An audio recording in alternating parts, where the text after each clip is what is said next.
Okay, greetings and welcome to another Grenfell MediaWatch update. Today's edition I want to call window dressing. Now, last week we saw the continuation of the procedural hearings of Morbic's inquiry, and what did we learn? Well, we know that the inquiry is going to start proper sometime in May, no later than mid-June. We know that the debate for the panel will be on the 14th of May, which is the same date as the silent walk. I don't think that's a coincidence. I think it's very inconsiderate. So we now know that there's some 520 plus court participants, which I think is the largest number of court participants in an inquiry in British history. But one of the things that's interesting is how corporate court participants seem to have a kind of different, dare I say it, elevated status than regular court participants. But that's another issue for another day. What we do know when it comes to the debate question is that there has been a little bit of movement.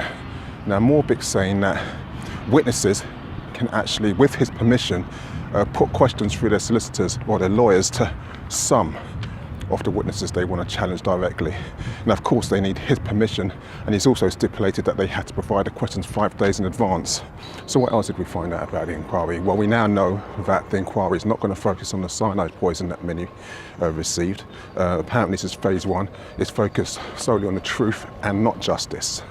We also know that the police blocked some of the testimony from the firefighters from the inquiry. Now, there was a tug of war back and forth, and Morbic apparently has won, and some of those testimonies will be part of the inquiry, but they'll be redacted, and all court participants will not have access to them.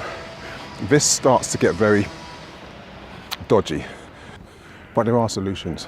Last week also saw the campaigners who are involved in the inquiry that's looking at the police abuse of powers, where you're having officers secretly joining activist organisations, spying on them, bedding them, fathering children. Well, those campaigners walked out en masse, and what they did really was reduce the integrity of the inquiry to zero. And what they're calling for really is the replacement of the judge, who they're seeing really as actually allowing police officers to actually cover up their tracks and thwart justice. Now, you see, when I say that some court participants are more privileged than others, we now know that the council, that's the Royal Borough of Kensington and Chelsea, have allocated some £3.5 million to defend themselves from any accusations that the inquiry might throw up at them. Now, this is a situation that I've spoken about before. It's that bizarre scenario where we, the council taxpayers, are now paying to defend the council for killing us.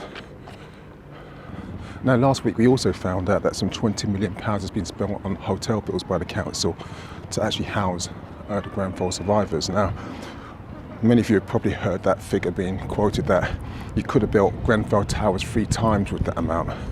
But the problem I have is that there's been a lot of people waxing lyrical on this. Now, Sajid Javid has actually come out and condemned the council, telling them off, saying that it's totally unacceptable that they haven't got their act together and everyone's not housed. But he's the minister with responsibility. And I'm not being an apologist for the council, but with him being the minister in charge of this, shouldn't he be pointing the finger back at himself? I mean, last week in the media we also saw stories about Grenfell survivors who are actually now having to fight for the right to buy their property, because it looks like the government's backtracking on a pledge that Theresa May made, that families and survivors could actually live in their new homes on the old terms of their old homes. Anyway, there are now calls for the council to be placed in special measures as it becomes abundantly clear that people are not going to be housed within 1 year from the massacre, which originally was 3 weeks. Just to give you a little reminder about that, 3 weeks. We are ensuring that within 3 weeks people will be rehoused so they have a home to go to. Now, that's what's going on with the inquiry. So let's talk about industry. We now have the figures from Manchester that 367 tower blocks are actually unsafe. I want to talk about it from a fire safety point of view. Now, it's actually been announced that all of them and all council properties are going to be fitted with fire alarms. And this is very good, but what is simultaneously happening behind closed doors while we're hearing these announcements? You see, last week we also found out that the government's actually in a fight now with Royal Association of Architects, National Fire Chiefs and MPs against doing proper fire safety tests on building materials. Now, they've sided with the construction industry on this, saying that paper shuffling tests are a valid way of actually conducting their safety tests. But of course, this is just a way of saving money. Now, you see, one of the reasons why I and so many other people find this really annoying is because we know that the government was aware that even in 2014, and this is when one of their own MPs, Helen Wheeler, made it clear that sprinklers was the way forward, that sprinklers were the way to prevent these deaths. But they poo-pooed it. They locked it off, shut it down. Anyway, this is not debate watch or industry watch, this is actually media watch. So I'm going to close with a few thoughts on the 2 documentaries that was released last week.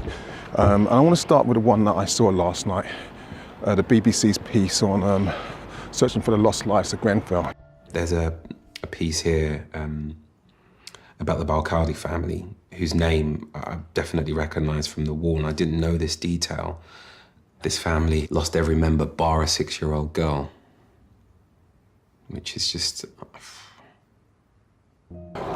Now, this was a beautifully shot documentary, humanising and reminding us of the real people behind the tragedy of Grenfell. And for the first half hour, I can say it didn't put a foot wrong. And then all of a sudden, it segued into a little piece about illegal immigration. And I have no idea why it did that for. What was the point? But looking more deeply at those British Moroccans, I noticed an unexpected connection. 10 of the 11 who died had their roots in the same part of Morocco, a place called Larache in the north of the country. Today, the town has a population of 100,000 and has found itself sitting directly on an illegal migration route from Africa to Europe. Anyway, you tell me, what was the part of including that piece about illegal immigration, as if the media hasn't done enough trying to demonise the community already?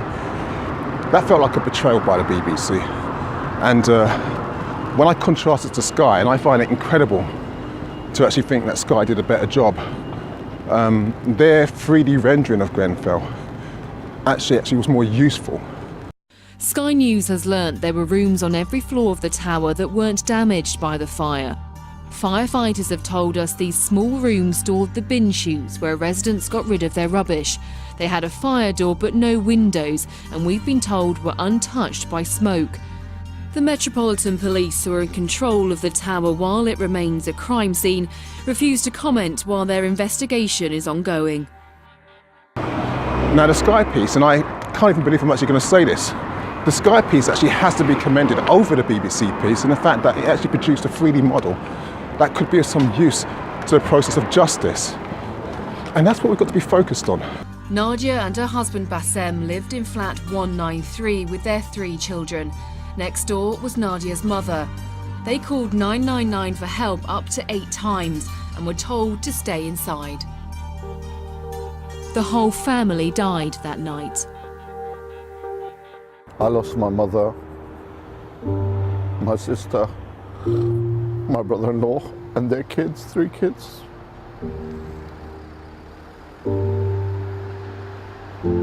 They were the best thing I ever had in my life. Fun. Sorry. Now, Morbic has said that this is phase 1. Phase 1 is about finding the truth. And I presume phase 99 is about justice. But the reality of the situation is, we had to be focused on justice at all times, at all phases. So I'm going to close as usual. Ask you to be vigilant. Ask you to stay focused, because I think that in the next few weeks, as we get closer to the official launch of the inquiry, we're going to see more stories, more puff pieces, more journalists asking questions. Not all of them are going to be negative. Some of them are going to be really focused on helping, but there are going to be so many of them looking to exploit our emotions to actually change public opinion against the Grenfell community, especially as elections come up. So let me stop rambling and say, may the ancestors continue to guide and protect us. Ashe.